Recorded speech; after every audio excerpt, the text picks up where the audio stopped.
Occasion ఏదైనా location ఎక్కడైనా తెలుగువారి వేడుక అంటే ఆలివ్ మిఠాయి ఉండాల్సిందే. నమస్తే అండి. ఇండియా మొత్తం మాక్ డ్రిల్ కి రెడీ అవుతున్న తరుణంలో ఆపరేషన్ సింధూర్ పేరిట భారత్ ఆల్రెడీ పీఓకే మీద దాడి చేసింది. 30 మంది దాకా ఉగ్రవాదులను కూడా తుదముట్టించామంటూ చెప్తుంది. ఒక్కసారి దాని గురించి మాట్లాడతాం. మేజర్ జనరల్ శ్రీనివాసరావు గారు మనతో ఉన్నారు. నమస్తే సార్. నమస్కారం అండి సార్. మన భారత్ మాతాకి జై. భారత్ మాతాకి జై సార్. మాతాకి జై. భారత్ మాతాకి జై. మాతాకి జై సార్. ఈ ఆపరేషన్ సింధూర్ ఇవాళ తెల్లవారుజామున 1:44 చేశారండి. సార్, దీంట్లో మన భారత సైన్యం, భారత వైమానిక దళం, భారత నేవీ భాగం పంచుకున్నారు. దీని ద్వారా పాకిస్తాన్ ఆక్యుపైడ్ కశ్మీర్లో, పాకిస్తాన్లో ఉన్న 9 స్థావరాల మీద ఒకేసారి దాడులు జరిపారు. ఇవన్నీ terrorist camps, terrorist locations, launch pods అని చెప్పి మనకి ఇంటెలిజెన్స్ పకడ్బందీగా ఉంది. అందువలనే మన దగ్గర ఉన్న 33 నుంచి 42 దాకా ఉన్న టార్గెట్స్లలో ఇవి సెలెక్ట్ చేసుకొని వీటిని మొదటి వారీగా కొట్టారు. ఎలా అయితే మన భారత ప్రధాని మధుబన్లో చెప్పారో, దీన్ని పెహల్గాం అటాక్ కి పాల్పడ్డ ఉగ్రవాదులు, టెర్రరిస్ట్ స్పాన్సర్స్ ని, టెర్రరిస్ట్ కి ప్లానింగ్ చేసిన వాళ్ళని తరిమి ఎక్కడ ఉన్నా, ఎక్కడ దాక్కున్నా కూడా పట్టుకొని వాళ్ళని శిక్షిస్తాము, వాళ్ళకి బుద్ధి చెప్తాము అని చెప్పారు. దాంట్లో భాగంగా ఇది మొదటి చర్య. సార్, ఇది మీరు ఇందాక అన్నట్టు ఆర్మీ అండ్ నేవీ కలిసి చేయడం అయితే జరిగింది. కానీ ఇలాంటి ఒకటి జరగబోతుందని ఎక్కడ ఇన్స్ట్రక్షన్స్ కానీ మనకు కానీ ఎక్కడ ఇంత కూడా ఇన్ఫర్మేషన్ లీక్ అవ్వలేదు. ఈవెన్ పాకిస్తానీ వాళ్ళు కూడా ఎక్స్పెక్ట్ చేయని దాడి సార్ ఇది. నేషనల్ సెక్యూరిటీలో operational plans need to know basis లో ఉంటాయండి. అవి మీరు మొన్న న్యూస్ లో చూస్తూ వచ్చారు. సార్, ఒకరొకరుగా వచ్చి Indian army chief, Indian air force chief, Indian naval chief, defence secretary, NSA Doval, ప్రధానమంత్రిని ఒకళ్ళొకళ్ళుగా వెళ్ళి కలిసి వచ్చారు. వాళ్ళ ప్లాన్స్ ఆయనకి బహుశా బ్రీఫ్ చేసి ఉంటారు. ఆయనకి వాళ్ళకి తప్ప స్ట్రైక్ చేసేంత వరకు ఎవ్వరికీ తెలియదు. మనమందరూ రెడీగా ఉండాలని, వచ్చే యుద్ధంలో దానికి సిద్ధంగా ఉండాలని చెప్పి ఇది హోమ్ మినిస్ట్రీ ఒక సర్క్యులర్ జారీ చేసింది. దానికి రెడీగా మనం పొద్దున్న సైరన్ చేయగానే మనం ఆ మాక్ డ్రిల్స్ లో పాల్గొనాలని రెడీ అవుతున్న సమయంలో నిద్రపోతూ రేపు పొద్దున కదా అనేటప్పటికీ అర్ధరాత్రి వాళ్ళు స్ట్రైక్ చేసేశారు. అటువంటి చర్యలు చేస్తేనే దాని సీక్రసీ ఆఫ్ ప్లాన్స్ ఉంటుంది, సర్ప్రైజ్ ఉంటుంది. 13 రోజులుగా పాకిస్తాన్ నిద్ర లేకుండా వాళ్ళు అంతటా చూస్తున్నారు. ఇవాళ రావచ్చు, రేపు రావచ్చు, 24 గంటల్లో రావచ్చు, 36 గంటల్లో రావచ్చు అని చెప్పి వాళ్ళ మినిస్టర్స్ చెప్తూ వచ్చారు.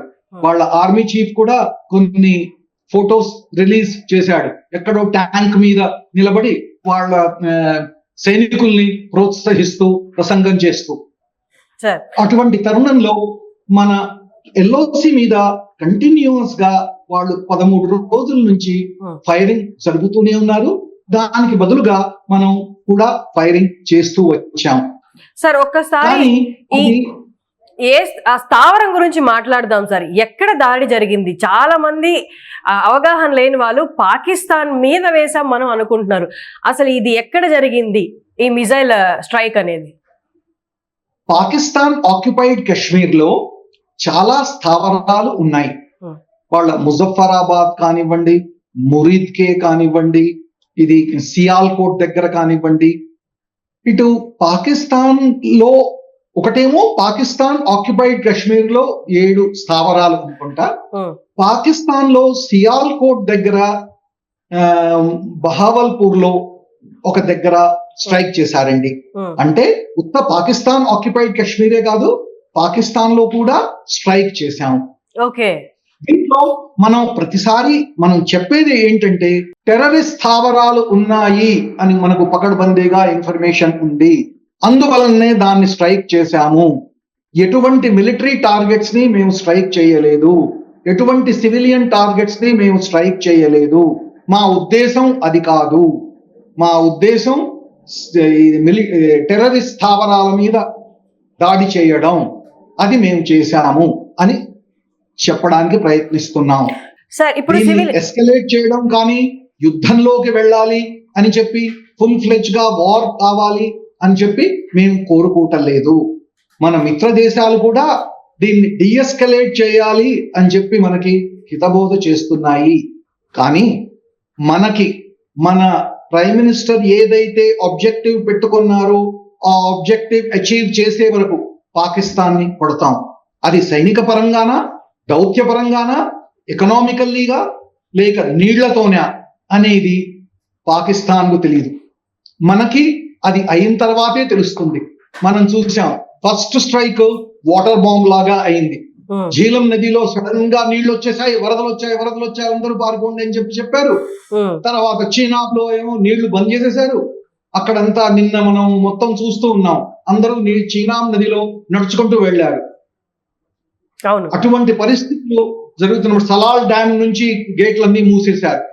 అటువంటప్పుడు నీళ్లు వస్తాయో తెలియదు, రావో తెలియదు, అతివృష్టి అనావృష్టి అన్ని విధాలుగా వాళ్ళ అగ్రికల్చర్ దెబ్బ కొడితే వాళ్ళ ఎకనామికల్ గా వాళ్ళు నాశనం అయిపోతారు. వాళ్ళు చేసిన దానికి వాళ్ళు ప్రతిఫలం అనుభవించాల్సిందే. అది అన్ని రంగాల నుంచి, అన్ని ministry of external affairs, ministry of home, ministry of defence, ఇది ఇన్ఫర్మేషన్ అండ్ బ్రాడ్కాస్టింగ్, అన్ని తరఫుల నుంచి వాళ్ళని బిగుస్తున్నాం. సార్, నార్మల్ గా పెద్ద దేశాలు ఎప్పుడు యుద్ధంలో పాల్గొనవు, చాలా అప్రమత్తంగానే ఉంటాయి. ఎంతవరకు కుదిరితే అంతవరకు సంధి చేసుకోవడానికే చూస్తారు. కానీ ఇప్పుడు మనం ఇది చూస్తున్నాం, ఈ స్ట్రైక్ ని యుద్ధంగా కన్సిడర్ చేయొచ్చా? ఒకవేళ ఇది యుద్ధంగా కన్సిడర్ చేస్తే మనకి ఇతర దేశాలు లేదా అగ్ర రాజ్యాల నుండి మనకి సపోర్ట్ ఉందా? ఒకవేళ సపోర్ట్ ఇస్తే ఎలాంటి ఆంక్షలతో ఇస్తారు? మనము అంబాసిడర్స్ ని పిలిచి పహల్గాం కాగానే, సిసిఎస్ మీటింగ్ కాగానే వాళ్ళని కంటిన్యూస్ గా బ్రీఫ్ చేస్తూ వస్తున్నాం. మినిస్ట్రీ ఆఫ్ ఎక్స్టర్నల్ అఫైర్స్ మనం ఎవరిని కొడతామో, సెల్ఫ్ డిఫెన్స్ లో ఎవరిని మటుకు టార్గెట్ చేస్తామో అది కూడా ఎక్స్ప్లెయిన్ చేస్తాం. మనకి వార్ కి వెళ్ళాలని చెప్పి మనం ఎప్పుడు చెప్పలేదు. కానీ ఒకవేళ పాకిస్తాన్ దీనికి రిటాలియేట్ చేస్తూ మన సైనిక స్థావరాల మీద కానీ, మన సివిలియన్స్ మీద కానీ, మిగతా ప్రదేశాల్లో వాళ్ళు ఇది బలగం ఉపయోగిస్తే దానికి జవాబు ఇవ్వాల్సిన బాధ్యత మనకి ఉంది. కాబట్టి మనం రిటాలియేషన్ మట్టుకే చేస్తాం. ఇప్పుడు చేసింది సెల్ఫ్ డిఫెన్స్ లో టెర్రరిస్ట్ స్థావరాలని మట్టుకే స్ట్రైక్ చేశాము అని చెప్పి గా చెప్పాము. United states, UAE, Israel, Russia, quad వీళ్ళందరికీ చెప్పాము. కానీ వీళ్ళల్లో ఒకళ్ళు మటుకు టర్కీ ఒకటి పాకిస్తాన్ ని సపోర్ట్ చేసింది. ఇది చైనాది మనం వినాలి, ఏమిటి వాళ్ళ స్టాండ్ ఏమిటి అనేది. సార్, పబ్లిక్ గా చైనా ఏది నిర్ణయం తీసుకోకపోయినా అందరికీ తెలిసిందే. మీ ఒపీనియన్ ఏంటి సార్? అంటే లోపల నుండి ఏదైనా సహాయాలు చేకూర్చే ఆస్కారమైనా ఉంటుందా చైనా? ప్రత్యక్షంగా రాకపోయినా పరోక్షంగా చైనా వాళ్ళు సప్లై చేసేవన్నీ చైనా ఆయుధాలే. వాళ్ళ దగ్గర ఉన్నదంతా చైనాదే. వాళ్ళకి డబ్బులు ఇచ్చింది చైనానే. బలూచిస్తాన్ లో వాళ్ళు ఇది సిపెక్ కారిడార్ తయారు చేసింది, బెల్ట్ అండ్ రోడ్ ఇనిషియేటివ్ గా చేసింది చైనానే. వాళ్ళు మొత్తం చైనా ఇది భిక్షం అంటారు, దాని మీదే ఆధారపడి ఉన్నారు. అయినా బలూచిస్తాన్ యోధులు వాళ్ళని చైనా వాళ్ళని ఇంజనీర్స్ కూడా చంపేశారు. అటువంటి పరిస్థితుల్లో పాకిస్తాన్ అన్ని విధాలుగా ఇది చక్రవ్యూహంలో చిక్కుకున్నట్టు, అటు నుంచి బలూచిస్తాన్ నుంచి వాళ్ళ ఫ్రీడమ్ ఫైటర్స్, ఇటు నుంచి టిటిపి వాళ్ళు, అటు నుంచి తాలిబాన్ వాళ్ళు వీళ్ళ మీద అటాక్ చేస్తూ ఉన్నారు. ఇటు నుంచి మన భారతదేశం నుంచి నీళ్లు ఆపేయడం లాంటివి, వాళ్ళ దౌత్యపరంగా వాళ్ళని ఐసోలేట్ చేయడం, వాళ్ళు ఎంతవరకు దిగజారారో దాన్ని ఎత్తి చూపించడం, ఇటువంటి చర్యల్లో భారతదేశం చాలా సక్సెస్ఫుల్ గా ఇప్పటిదాకా ఉంది. సార్ మనం యూజ్ చేసిన మిజైల్స్ గురించి క్లెయిమ్ చేస్తుందేమో 30 మంది ఉగ్రవాదులు చనిపోయారు అని, కానీ అటువైపు పాకిస్తాన్ నుంచి వస్తున్నదంటే 8-9 మంది చనిపోయారు, మిగతా వాళ్ళందరూ గాయపడ్డారు అని. ఈ రెండిట్లో వాస్తవం ఏదై ఉంటుంది సార్? మనము నమ్మేది మన భారత ప్రభుత్వం తరఫున మినిస్ట్రీ ఆఫ్ డిఫెన్స్ కానీ ఇండియన్ ఆర్మ్ ఫోర్సెస్ ఏవైతే బ్రీఫింగ్ ఇస్తారో అది ఒకటే సత్యం. పాకిస్తాన్ వాళ్ళు ఎప్పుడు వేరే నెరేటివ్ ని వాళ్ళు చెప్తూ వచ్చారు, చెప్తూ ఉంటారు. వాళ్ళు బాలాకోట్ జరగలేదని చెప్పారు, సర్జికల్ స్ట్రైక్స్ కాలేదన్నారు, మా మీద అసలు దాడులే జరగలేదన్నారు, మేము దాన్ని రఫాల్ని పడగొట్టామంటారు. వాళ్ళకి చిత్తం వచ్చింది చెప్తారు. దాన్ని నమ్మాల్సిన అవసరం అసలు లేనే లేదు. వాళ్ళు ప్రూఫ్ చూపించి ఇది పబ్లిక్ గా చెప్పినప్పుడు అది కూడా మన ప్రజాభిప్రాయాన్ని పెడదో చేయడానికి అని చెప్పి అనుకోవాలి. ఎందుకంటే వాళ్ళ ప్రజలకి ఏం చెప్పాలో తెలియట్లేదు. అందరూ మీరు నిద్రపోతున్నారా, అర్ధరాత్రి వచ్చింది, మీరేం చేసుకున్నారు, మా దగ్గర ఇంత ఇది అడ్వాన్స్ సిస్టమ్స్ ఉన్నాయి, మిసైల్స్ ని ఎయిర్ క్రాఫ్ట్స్ ని అడ్డుకునే శక్తి ఉంది అని చెప్పి అన్నారు. అయినా కూడా మీ దేశ భాగంలో చొచ్చుకొచ్చి అంటే స్టాండ్ ఆఫ్ అటాక్స్ అనుకోండి, మనం ఇంటర్నేషనల్ బోర్డర్ కానీ ఎల్ఓసి కానీ క్రాస్ చేయకుండా మన దేశంలో ఉండి స్టాండ్ ఆఫ్ అటాక్ తో మిసైల్స్, ప్రెసిషన్ గైడెడ్ మిసైల్స్ ఏవైతే మన ఇన్వెంటరీలో ఉన్నాయో వాటితో దాన్ని స్ట్రైక్ చేశాము. మంచి ఫలితం వచ్చింది. సార్ మిజైల్స్ వాళ్ళకి అంత స్థాయి ఉంటే మనల్ని ఎదుర్కొనేంత మిజైల్స్ అనేవి ఎయిర్ లో ఉన్నప్పుడే అవి స్ట్రైక్ అవ్వకుండా చూసే వాళ్ళ డిఫెన్స్ అంత స్ట్రాంగ్ గా ఉందా సార్? లేదు కదా. ఆ టెక్నాలజీ అమెరికా దగ్గర ఉంది. వాళ్ళది థాడ్ అని వెపన్స్, ఇది air to air missile system, iron dome, ఇటువంటివి అడ్వాన్స్ వెపన్ సిస్టమ్స్ వాళ్ళ దగ్గర, ఇజ్రాయెల్ దగ్గర, అమెరికా దగ్గర ఉన్నాయి. మనం తెచ్చుకున్నది S-400 మిసైల్ సిస్టమ్. మనం డెవలప్ చేసింది ఇదేంటి బాలిస్టిక్ మిసైల్ డిఫెన్స్ షీల్డ్. మన దగ్గర కూడా ఉన్నాయి.